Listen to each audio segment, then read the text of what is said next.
It's a way of the Mr. Quickie, oh yeah.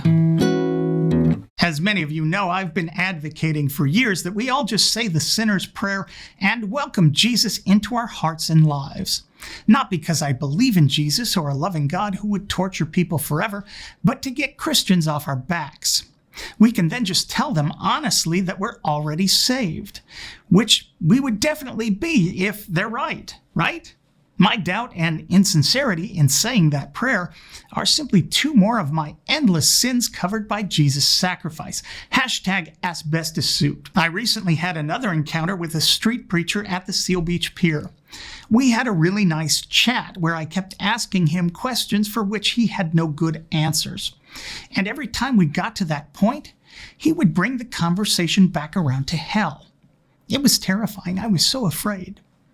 I finally asked him how he expected to find his eternal bliss there in heaven when he knows that the guy he's singing about will be torturing his friends, family, and loved ones forever and ever.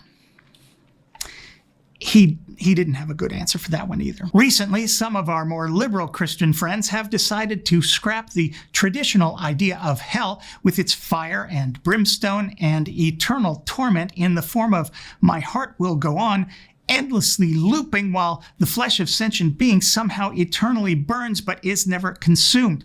For the life of me, I don't understand why anyone would ditch that lovely idea. But who can understand the faithful, right? Instead now, you'll hear liberal Christians talking about hell as any kind of separation from God. Apparently, that's an equally or perhaps even worse fate than being the main course at God's weekend barbecue / Steelers-Cowboys game. Being in God's presence is allegedly so absolutely wonderful that any distance is absolutely unbearable. Is that too many absolutelys? And yet here I am completely separated from God's presence and really enjoying myself. Of course, I've never been in God's presence. The closest I got, let me see, what would that be? I guess that would be the celestial room of various and sundry Mormon temples. And honestly, that was more like being in a library because everyone talks so softly as to, I don't know, not disturb the Lord? If he was there, I swear I never saw him, although I was dressed atrociously, so he probably didn't want to have anything to do with me. Am I to believe that once I've been in God's presence, anything less would be torment? Isn't that really just a matter of resetting your expectations and a tremendous bit of narcissism on his part? Couldn't we all get together and talk about how great it was being in God's presence until he Holy Ghosted us? I mean, I still get a lot of joy remembering good times with family and friends and loved ones. Plus, we'd all have this life to remember and reference as well.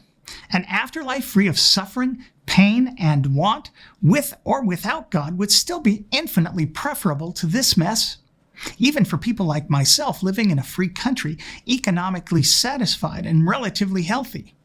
I really do enjoy my life here. If I didn't have to worry about the actual or potential suffering of myself, those I love, and those I don't even know, I might be happier than is allowed in the state of California. They have very strict limits. We get all that sunshine, so we don't like to rub it in. And honestly, that seems almost infinitely preferable to hanging out with a genocidal maniac for all eternity.